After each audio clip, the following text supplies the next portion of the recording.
First of all, I had no clue when I posted something on Facebook that might normally get 20 likes that I would end up with 3,000 and 1,000 shares that have reached all over to a ton of communities. So the message of just, my dad's passing and why it happened, how it happened, and his disease, that touched a lot of people, and I think that was the reason why it got so much attention. And I've gotten a lot of attention from people who are addicts, people who have family members that have died of suicide or addiction, people who feel stronger because of this struggle and feel like it's going to shine light on something that is just not talked about enough, and we're just continuing to break the taboo of that by speaking of that. Beyond that, I've heard from people just stories that I never imagined. I knew my dad worked so hard. I have stories of spending days with my dad. I lived in Marquette just last summer, and there was one day where I had nothing planned, and he said, I have a bunch of chores. Do you want to come see what I do for the day? And I got in the car with him, and we went to Ishpeming and met with the mayor there and talked about, I don't even remember anymore.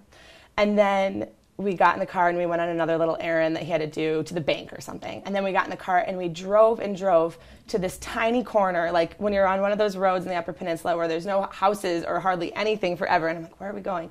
And there was this tiny shop, I think maybe it was like an auto parts shop. And he said, they've been calling my office because they're having some trouble with some of, the markings in their land. And I just want to be able to tell them I'm going to help them. And he walked in his suit and just with this John Kivela smile, and these people were like, oh my God, our state representative drove to the middle of nowhere just for him to say, I'm getting your messages and I'm gonna help you. And I was like, this is just what he does on a normal day, because I didn't know. I see him in the morning, take off for work, come back, and those are the types of messages I keep getting. People from Manistee saying, I thought I was a nobody in Manistee, and your dad responded personally to my inquiries to his office. Or people, I know I said this about disabilities, and I know he also is helping with like wet houses for other people with addictions, who said, because of your dad, I have this, I can get to work like this. It's just, I know he's passed laws and he's done things that help our community, but to hear things from individual people who felt like they were nobody, and then somebody to them who was somebody who would walk through their door and do something for them, has just been, those stories have been holding us up.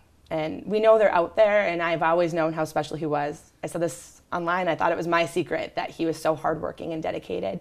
But the fact that people are just coming out of the woodwork and going out of their way to tell us that he went to Newberry and he went to even towns I probably can't even pronounce correctly, and I've lived here my whole life, to help them is amazing. People call him a champion of the UP. Does that seem a perfect way to describe him? So that's so funny. I had gotten this in a message. One of the first messages I got when I heard about his passing, I was in a Uber to the airport in Boston, and I was already overwhelmed, but I was trying to just read, and a friend of mine who said, I'm not a Uper, but I've always felt like your dad has been a champion for the UP. And I turned to my boyfriend and I said, oh my gosh, this is it. Like this captures him. And I posted that in my post, and I feel like now I've been seeing that over and over and over again. And I'll thank the girl personally who sent that in her message, because it was so poignant. And it's true. When he was the mayor of Marquette, he obviously, this is our home. He was a strong lead for Marquette. And I think a lot of people wondered, like, can he go beyond Marquette? And I'm learning more and more how much he did, how much he loved the UP. I'm learning it from the people here. And I'm also hearing stories from the legislators he worked with, people he worked with who had little, I talked to one representative who said his district of 90,000 people represented a 6x6 mile around maybe Detroit, because that's where 90,000 people fit. And my dad would joke, I could walk from one end of your district to the other end of your district in like a couple hours. He said, my district requires an overnight stay a couple counties away, right, if I have to drive. And so hearing from these people who can't even conceptualize what the Upper Peninsula is like, they describe the way that my dad just loved it, and the way he would wake up in the morning and already know the issues he was going to fight for, the people he was going to respond to, and how special the Upper Peninsula is now to people from those places because they met my dad and they got to experience his spirit for the Upper Peninsula. It's so wonderful to me. You said in your post on Tuesday night, you're not ashamed to talk about the last 2 years and what your dad went through. Why do you want to talk about it? It's important. It happens. It happens to Superman. I mean, I thought of my dad as Superman my whole life before he was a politician. That was just a really small part of his life, which is another thing. He was the most incredible father, husband, friend. I learned from him just amazing things. I don't think he ever slept. Everything in this house, around this house, he built. He built this fireplace from hand. He built the bookshelves around it by hand. He did all of the landscaping. I say my childhood is like smelling Swisher Sweets and my dad kind of catching glimpses of him walk around outside until 2 o'clock in the morning doing yard work. I mean, the man was, I don't know how he did it. When he was on the city commission, I would watch him sit in a recliner with a packet like this thick and just diligently read it. And I was like, I can hardly get through a chapter in my chemistry textbook without like skimming it. And you are diligently reading these things and doing everything else. So I thought he was Superman. And to find out that someone like that can be going through an addiction that ruined his life is just amazing. And I think that story speaks millions, because I'm a nurse and I work in a field where I meet a lot of addicts, and I think a lot of people judge addicts in a way where they think the grungiest and the worst things of them, and that's not the dynamic. It really isn't. Addicts are normal people, and my dad is just one example of a person who was literally Superman and still had a huge demon, and something that spoke in his mind so strongly that I don't understand, but spoke so strongly to fuel his addiction, even when he wanted to fuel, like deep in his heart, his family first, his career that he was so proud of, his friends that are just a tribe, that's a community, and still that there's a voice stronger than all of that when I know how big his heart was for everyone else. And I think that that's what's important. That's what's important. Do you think there are any misconceptions out there in the last 3 days that you've heard about what happened to your dad? Anything that you hear and want to clear up? Yeah, absolutely. Well, I mean, his last 2 drunk driving arrests, because I was so close to him, and we knew the story, and we know what addiction is like, and we believe in the disease of addiction and that it is a disease.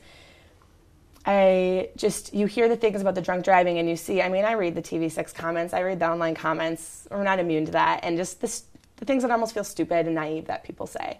So many times when people say, oh, couldn't you afford a taxi or an Uber? And that's the case sometimes. I mean, sometimes people are an addict and they do drink too much and they should get a taxi.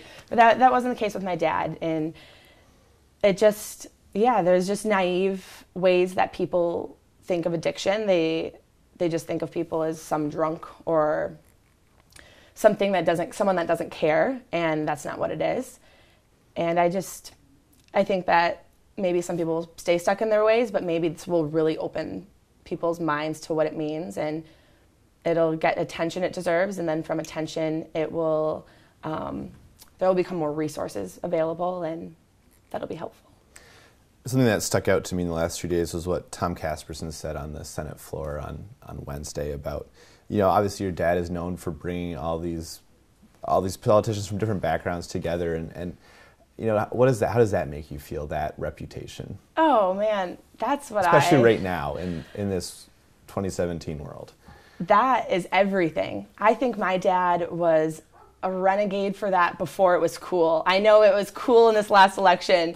People, especially young people, got so excited about the ideas that we could maybe change politics and maybe end term limits or maybe get money out of politics and kind of all those dynamics. And my dad in his first election ran specifically without getting any donations from PACs. He said, I want to get money from personal donors. That's something people are now just talking about in national politics. And that was more than 4 years ago that he thought that idea was revolutionary.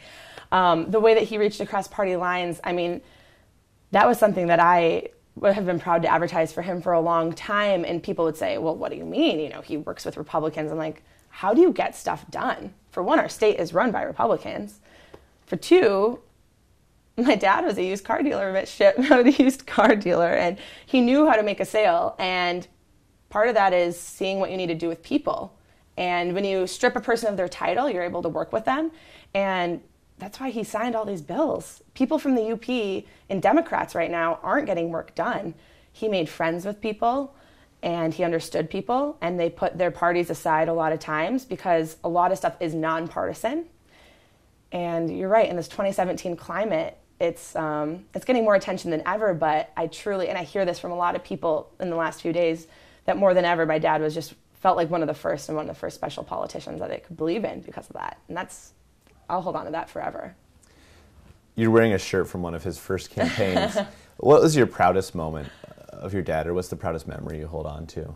Oh, from my dad's campaigns. Proudest moment from my dad's campaign was his first primary win to become state representative.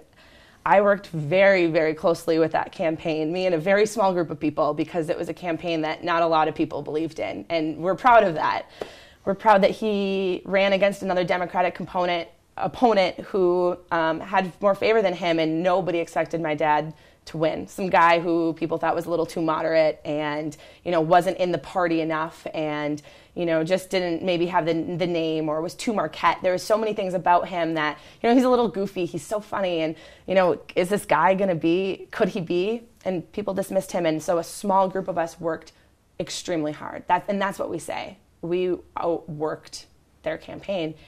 Because of that, we spent so much time so close together. My dad and I knocked together and separately, but 500 to 1,000 doors all over Marquette County. I was in over a dozen parades that one summer.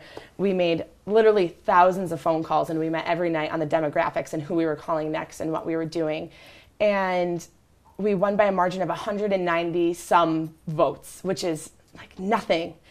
And that victory was so sweet because my dad was a hard-working man. He was a mechanic. My mother and him had very, very little at one point in their lives and built this whole life. My dad was a hard-working man, and that campaign was like the perfect metaphor that you can just work really hard and then get something. And he deserved it, and he deserved it, and then he was great at his job. So yeah, that's what I'm proud of. What do you think needs to happen next in our society for people to make progress with suicide and alcoholism and these big issues? That's a great question. I think normalcy, and I think talking about it, and I think, especially because this happened to my dad, where he is in a place of, political sense, that maybe this will really spur some places where maybe some legislation can get put forth, where people realize that grants and money and resources deserve to go to these people, that it is a disease as much as there are other diseases out there that people don't choose, and that it is something that deserves funding and research and attention. All of that is what's going to make a difference, and I think that all starts from talking about it, because if a topic feels too uncomfortable for people, they're not going to sign a check and put their name to it. But if we start saying, like, this is real and it's okay and it's okay to talk about, I think if that would have happened 10 years ago, that would help my dad a lot now. And I think that's at least the first step to get where we need to go. Is there anything else you want people to know about your dad? I'm sure there is. Anything else you want to say right now, or just any other thoughts? Oh, that's hard. Yeah. I think of so many things that I want to say about him. He just was such a good dad, and you can say that at any time, but he really was. We had a really strained relationship. In the last few months, we still kept close. He still called me and taught me how to cook a ham when I was going to host my first Easter dinner in Boston this year, because he's the most amazing cook. And we still kept in touch, but one time when I was having a hard time about it, my boyfriend said, I understand things are hard right now, but you only have so much time with your family, and was your dad, in the end of the day, like, was he a good dad? And I was like, yeah, he was the most amazing dad. Our life was so simple when we were younger, and he was so adventurous and playful. He loved dogs so much that, we have 3 St. Bernards now, but growing up, we had this golden retriever who every night we would eat dinner and he would crawl on the floor and cuddle that dog and watch the TV show, and he just loved dogs. I would take pictures of him laying in the bed with 2 St. Bernards around him, and he'd say, like, you can't post that to social media. People can't know that I, like, lay in bed with my dogs. And now I'm like, I just want everyone to know that you're the type of guy that, like, laid in bed with your dogs. And he loved so fiercely. He always kept the phone by the bed, and if someone called at 3 o'clock in the morning, he was there. Someone had a flat tire in St. Ignace, he got in his car and drove there. He was just an amazing friend in person, and we miss him so much. We really do. And these couple days have been almost easy because everyone's been there, and it's going to be the days when we're alone that are going to be so much harder. Yeah. Thank you.